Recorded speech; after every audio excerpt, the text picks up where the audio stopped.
Sandy? Well, between the ages of 30 and 40, I got married, had 3 children, worked as a teacher. Um, Maybe that's moved from Canada to the United States. My goodness. Lived in Albany for 1 year in an apartment and then bought the house in Nassau. Uh, Boy, that was maybe had a couple eventful. of cats in there. Yeah, met Pat. I don't know. You had all 3 children in that one decade? Yes. Yeah. Yeah, every 3 or 4 years. And were these always Montessori schools? Yes, I started at Montessori school in Brooklyn and then went to London, Ontario, and then came to the Montessori school here, which started out in Rensselaer and then moved to North Greenbush. Tell us who Marie Montessori was. Well, she was the first female physician in Italy, and as a physician, her first job was in a hospital for children with special needs who had been placed in a hospital setting. And so she worked with them first and devised some materials to help them learn. And then her next job was starting a child care center in a tenement house in a slum in San Lorenzo, Italy. And basically the landlord wanted her to gather up the children who were at loose ends while their parents were at work.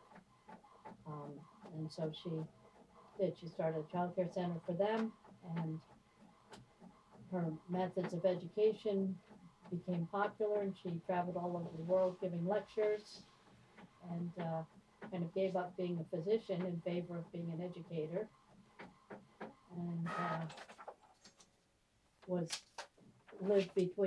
lived through both the First and Second World War, and became very interested in the topic of peace education and how people could, how education was really the only means of establishing lasting peace. Only what, dear? The only means of establishing lasting peace throughout the world would be through an educational system that basically taught children how to get along and how to be peaceful. How is the Montessori school different? What's the kind of what are they? Well, it uses a lot of hands-on materials, so the children are active. They have a lot of freedom within limits where they're up and moving around, choosing what they're going to work on after they've been shown how to use certain things. So it has a lot of sort of self-education where they're discovering mathematical concepts or concepts in grammar through the use of these specially designed materials. Mm-hmm. So that's one difference. It's a 3-year age span in each classroom, so older children reinforce what they know by helping younger children, and younger children model themselves after the older children. So that's another difference. Your husband is a Montessori school teacher, and he teaches what grades? He teaches 5th, 6th, and 4th, 5th, and 6th grade. But we don't really call them grades. We call it, just. Oh, what do you call them? Well, they're not sort of separated by grade. They go at their own pace, so the curriculum sort of follows the child, what the child is able to do. So they're not. If they can learn faster, they learn faster. If they need reinforcement, they get extra help. You have a higher success rate than the public school system with reading, and how there's a lot of kids that are uneducated when they come out can't read. Well, I imagine you do. Well, there are also public Montessori schools. A lot of the magnet are? schools that were designed to promote integration are Montessori schools throughout the country. But you have a different teaching style, right? The different teaching style, I think, is really helpful for a lot of kids, whether it's a private or a public school. But, I would say private schools have an advantage in that the parents are very committed to their child's education. That's why they've been paying a lot of money for a private school. so you have the support of the parents and who are helping the children at home. If they need help, they probably get them extra Right. tutoring and things. So there are children who have difficulty learning to read in private schools. But then their parents maybe have the resources to get them outside tutoring, and both public and private schools usually provide help for kids who can't read. But if you have dyslexia, as one of my children does, it requires a lot of extra help. Yeah. Yeah. So it's And you have to go to a special Montessori school to be a Montessori teacher? Yeah, you go to a special training center. They're all over the world. It's an international type of philosophy. So you could go to New Zealand, you could go to the Netherlands, you could go to India or Sri Lanka, could go to England. And you I all went to New Rochelle, New York. Not very exciting, but and you all learn to ride scooters? no, that wasn't part of the training. I had to learn that on the fly. No, Carol, what did you do between the ages of 41 and 41? 31 and 40? Isn't that where we are? 31 and 40? Yes. Well, I was married. I had my first child when I was 28, a boy. And then I had my daughter basically the week before my birthday. And I worked at that time, it was called 9X. Yep. When I started, I worked at New York Telephone, then it was 9X. I think there's a T-shirt with like 13 different names. It's Yep, been that's bought right. and merged and all that My stuff. dad used to work there. He worked for a telephone company, it was 9X, then it was New York Tel, then it was AT&T. Oh yeah, it goes yeah, back. And now it's Verizon, yeah. Yeah. He retired when it became Verizon. He retired at 63, and he's 80 now, so. Oh, God bless. What'd you say, honey? I said my dad used to work where she worked, Oh, at 9X, at the telephone company. What did he do? Was he a lineman? No, he was a switching equipment technician inside. Oh, okay. I worked in directory. We were in charge of the yellow pages and white pages and Oh, okay. and feeding directory assistants when people ordered new phones or changed their numbers. And then I was in distribution, and it was located in the RPI Tech Park off of 4 and 40 when it was just starting then. And I had various positions. My children were in the Screenbush School District. They went to a Screenbush school. My mother also worked for the telephone company, but they would not allow us to work the same shift. You had to work a different shift Well, that's interesting. when I started. And I was doing, besides working and having my children, I was also involved in junior achievement. I worked, was like a volunteer with junior achievement for like 25 years. teaching young people how to run a business. Basically, yes, teaching them the practical, how to write a check, how to produce a product, accounting, basic bookkeeping, balance a checkbook, those kind of activities. And I had worked in Albany and Troy School District, Colony School District, Averill Park. I was there for like 10 years. Wow. And the last few years I worked at LaSalle Institute when it was just for men. Now they just allow girls to go to Oh, LaSalle really? Military Institute. And Well, I'm what did you do at LaSalle? just once a week teach the boys Okay, to do different things and write checkbooks. And yeah.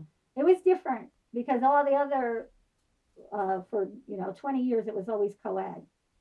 It was quite different in public schools than it was at 16 boys who wore uniforms and said yes sir and no sir and yes ma'am and no ma'am, and there was no drama between the co-eds, so it was a totally different experience. I enjoyed it. And So they've just allowed girls to go to This- LaSalle in recently? September, yes. I wonder what they're gonna wear for uniforms. I think I saw a picture. They look just like the The boys, boys? kind of. Yeah. Oh, really? Yeah. But it was a different perspective than public school. Yeah.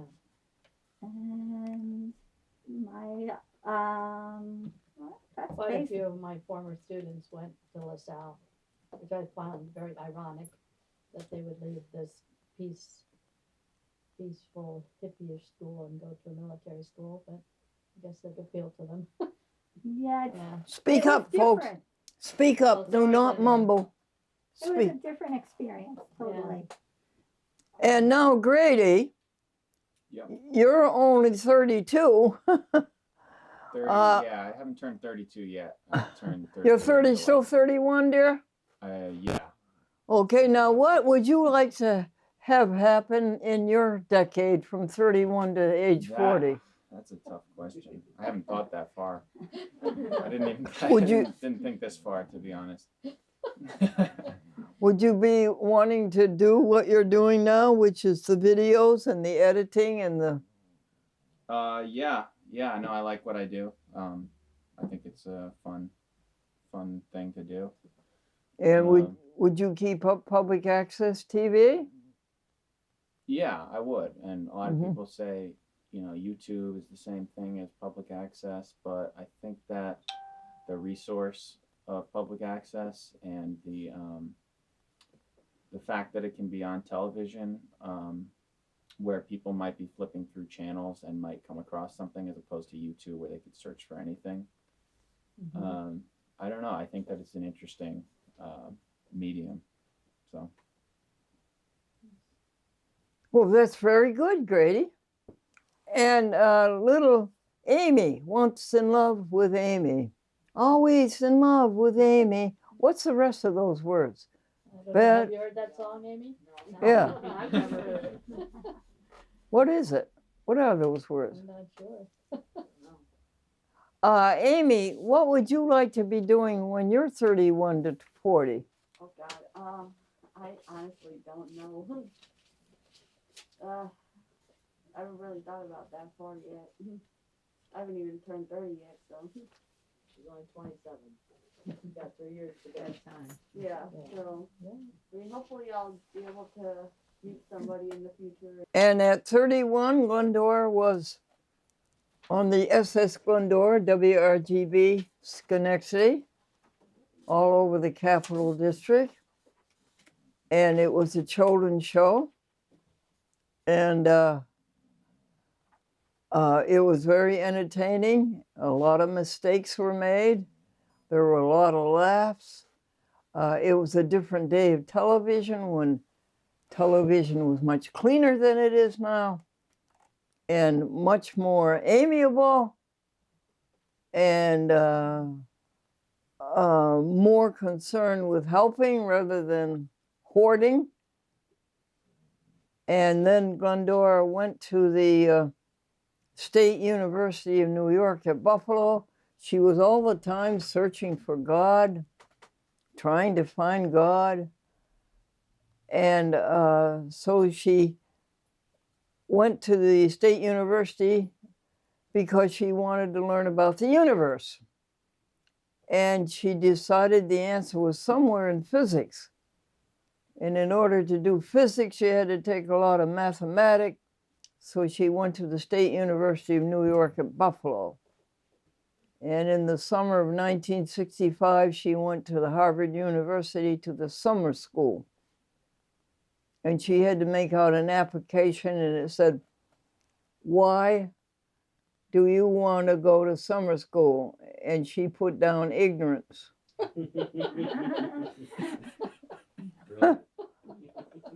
So did you find God in physics? What'd you say, Did you honey? find God in physics? Oh, no, I never did. I was gonna say, they're pretty anti-God You know where I found it finally? Everybody, you know where I found it? in the Bible. Helping others. There you are, Sandy. I found it finally in Probably helping found others. it helping those kids in Buffalo. Yes. Little Michael King he says, Miss Glendora, what am I going to do with my crumbs?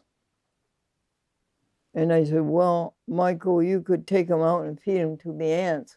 And you know, this is all suburban. This is, you know, really, no, not suburban, it's urban.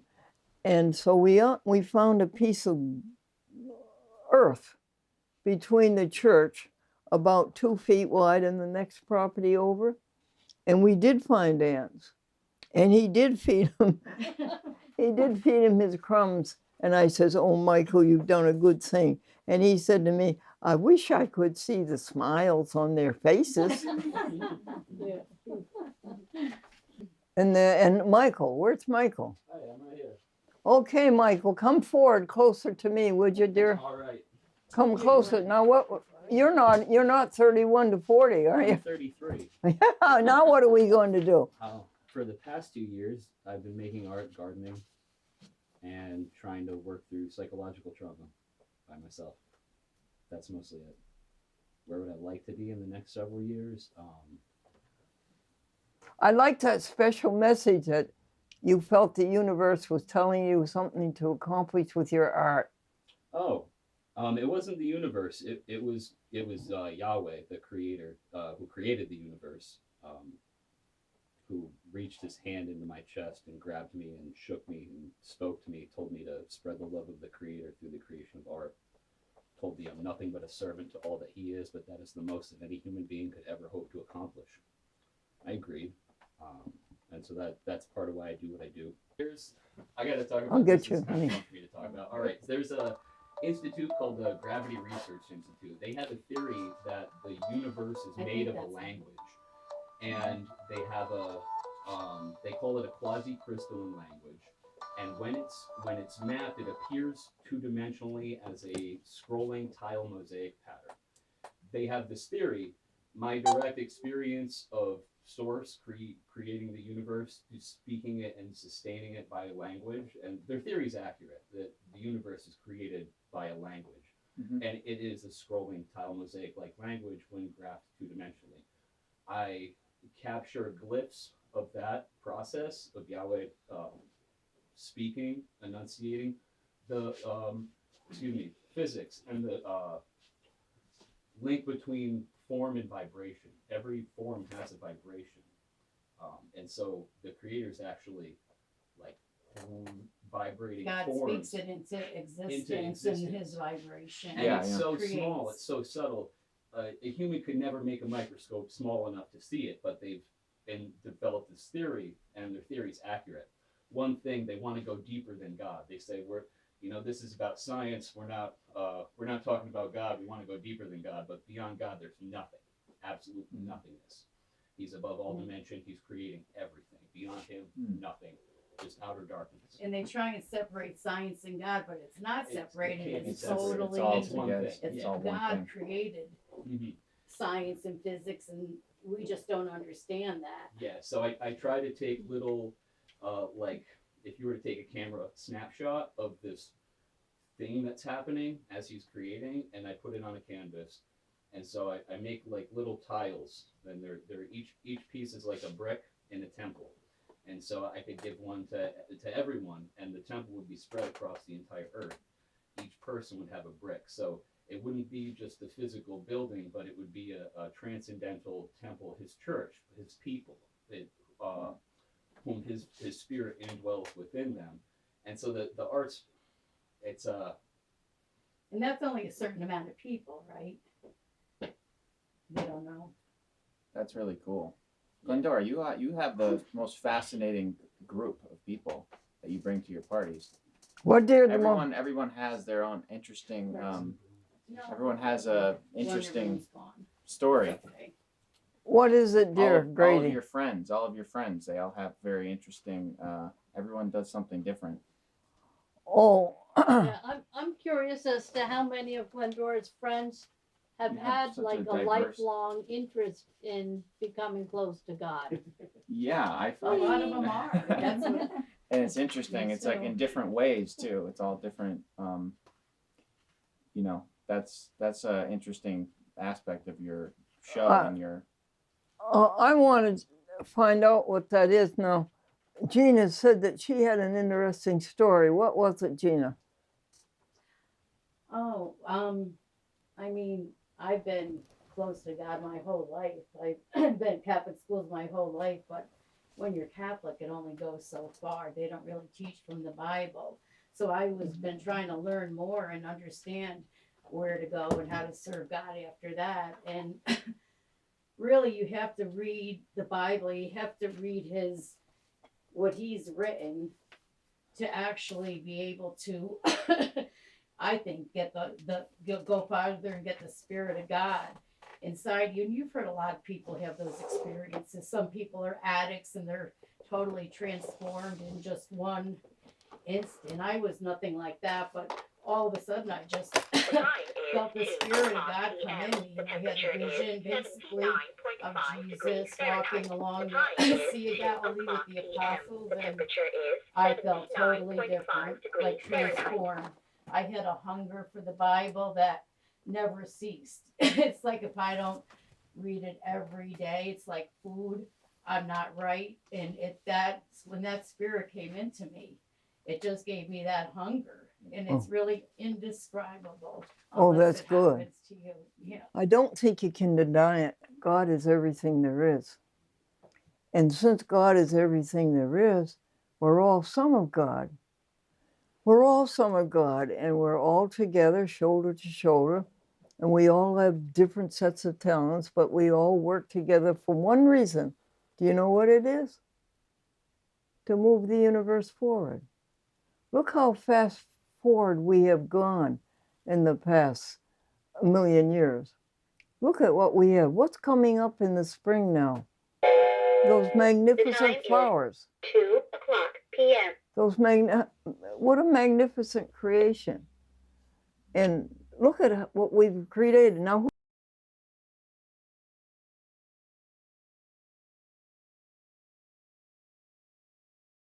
who's created this? All of us together. All of God. This is all God. So since you're some of God, you're rich, and you're powerful, and you're strong, and you're happy, and you're successful, and you're satisfied. But what's it really come down to? What is God? God is love. But why there's evil, so much evil in the world, is that sin separates us from God. And the only way is to be rejoined with God through His Word. That's why, there's not total joy and peace in the world, because sin separates us. Is that what you meant, Grady? Yeah. Okay. Okay. And Glendora doesn't listen to any news or anything going on in the world either. So you can't get down, I guess, if you don't listen to it. She yells at me if I try and tell her anything that's going on. Yeah. Yeah, I felt it. I hired It's like, I don't listen to that channel for a reason. Yeah. No. I hired a young woman. I'd met her only 20 minutes, and I said, she's what we want. She's what we have to have. And it turned sour. I turned out to be wrong. And I said to Gina, I'm a poor judge of character. And Gina says, you're right, you trust everybody. Well, I wouldn't say you have too Yeah. many bad people hanging around you, Glendora. Usually have good people. yeah, we do You have know, good and you know a people. lot of people too. Yeah, we do. All over the Yes, we do. all over the country. Here to San Diego. Yes, we do. All of the channels that I am in charge of delivering episodes to, whenever I call them, they go, "We love Glendora. Please tell her that we love." In Atlanta, I was just talking to Atlanta the other day. You were? Yeah, I called them to ask them how they wanted me to send it to them, and they said, "We love Glendora. Please tell her that we love her." I never even met you. Oh, Grady, thank you, dear. Yeah. Grady, if I could add something to Yeah. your question.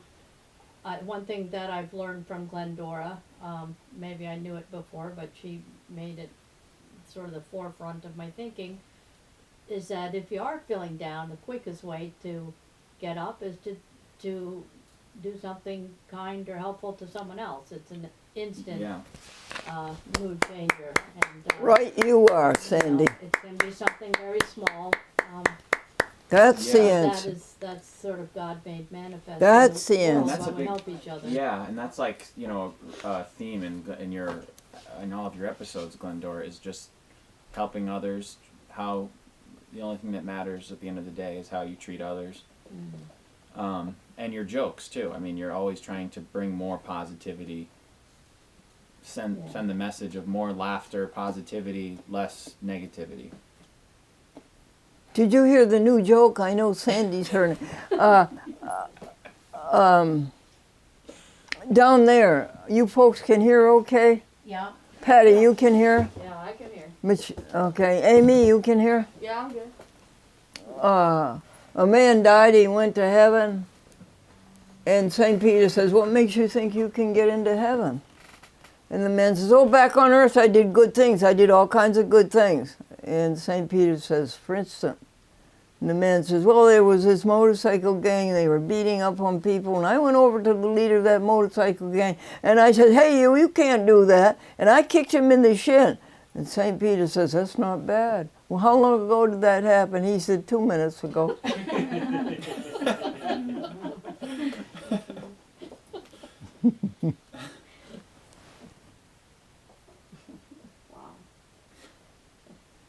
And did I tell you about the little boy who came running into the house and he says, Grandma, Grandma, I dropped my lunch bag on the driveway and Daddy backed the car over it. And Grandma says, that's Wheels on Meals.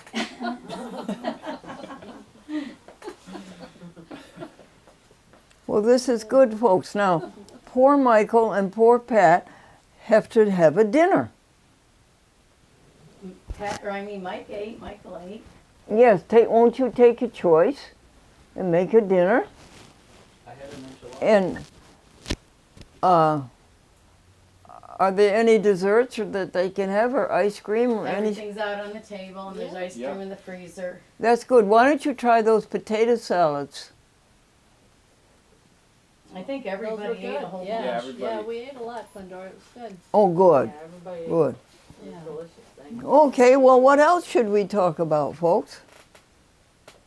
What are we going to do to get our government to love each other and to work peacefully in unity toward? Isn't that a big question?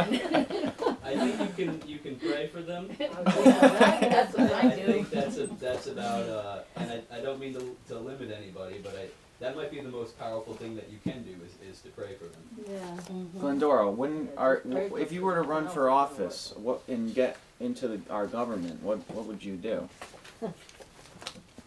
Say that again, Grady. If you were to be voted president of the United States, what would you do? Well, I would try to do what Jimmy Carter did. Wouldn't you all try to do that? No. Yeah, he did a lot of good. I mean, wasn't he a great example? I think he was terrible. Times were terrible. Interest rates were 18%. Gas was out of sight. Remember, we had to have odd and even days to even get gas. I just graduated high school. There were no jobs. I remember it being a terrible time. Uh-huh. So what would you do, Glendora? If I were president, Yeah. pray. Pray. I don't know, Grady. That's awfully. That's a good answer. There's a song by an artist named Wyclef Jean, If I Were President, and the lyrics go, if I were president, I'd be elected on Friday, assassinated on Saturday, and buried on Sunday. Wow. What was that, honey? If I were president, I'd be elected on Friday, assassinated on Saturday, and buried on Sunday. Gee. What would you do, Sandy? Oh boy. I've never thought about that, Glendora. Never wanted to be president. It's beyond me people How about crave you, that Amy? position. Amy, what would you do if you were president? I don't know. Wow. I try to make things better, but it might not work out the way you think it would. Gina, what would you do? You have to do a lot of stuff. Somehow take the money out of it. That's the corruption right there. And Michael? They would yeah, they would have me killed really quick. There's not even running for president, just being myself, trying to communicate truth, facing a lot of censorship. There's what's called Zersetzung, which is a German word for it's East German tactics of decomposition, and it's a form of psychological warfare that's been employed against me and a lot of other children of God, people who preach God and preach the truth and speak truth. So running for president, even They even shut now, that down.